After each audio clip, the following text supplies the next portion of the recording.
మహిళలందరూ ఖాళీ బిందెలతోని తహసీల్దార్ కార్యాలయానికి పోయిరట. ఒకవేళ ఎంఆర్ఓకు నీళ్ళాభిషేకం చేయాలంటే నిండు బిందెలతోని పోతారు కానీ ఖాళీ బిందెలతోని పోవుడేంది? ఉట్టి బిందెలతోని పోయిండ్రంటే గట్టి ముచ్చటే ఉండేటట్టు ఉంది అనుకుంటారు కదా. అవు చాలా గట్టి ముచ్చటనే చెప్తా పండ్రి. ఖాళీ బిందెలతోని సీదా తహసీల్దార్ ఆఫీసులకే పోయిర్రు.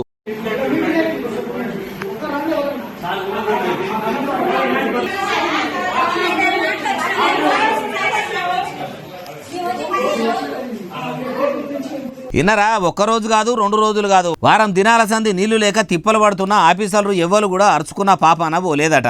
ఇన్ని దినాల బట్టి దాహం దాహం అని అల్లాడుతున్నా దూపా దూపా అని నెత్తిల నోరు పెట్టుకుని నోట్ల పదన ఎండిపోయేదాకా మొత్తుకుంటున్నా దేకినోళ్ళు లేరట. మీరిట్లా అడిగితే ఎందుకు ఇస్తారు తాత? పుండు అయిన దగ్గరనే మందు పెట్టాలి. అడిగేటోళ్ళని అడిగితేనే అందరి పని అవుతుంది, నీళ్ళు వస్తాయని తాగే నీళ్ల కోసం తహసీల్దార్ ఆఫీసుకు పోయిర్రట.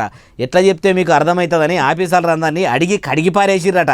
అయ్యా బట్టి విక్రమార్క సారు, అప్పట్లో నీళ్ళ తిప్పలు ఉండొద్దని ప్రతి నియోజకవర్గానికి బోల్రు మంచిగా చేపియాలని, సౌలతులు చేయాలని పైసలు మంజూరు చేసినామని అంటిరి. మరి మీరు ఇచ్చిన పైసలు మీ లీడర్లు బరపగడ్డ లెక్క కరిగిచ్చిర్రా? కాయిదాల్లో మాత్రం పనులు చేసినట్టు చూపెడుతుండ్రా? ఎట్లా?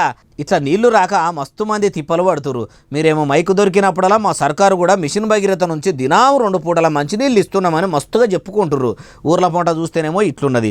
మొదలు ఈ ప్రజల బాధలను అరుచుకోండి, లేకుంటే మీ ఇండ్లకు కూడా వచ్చి ఇట్లా నీళ్ళ బిందెలు తెచ్చి మంచిగానే మర్యాద చేస్తారు సారు అంటుర్రు ఈ ముచ్చటిన్నోళ్ళు.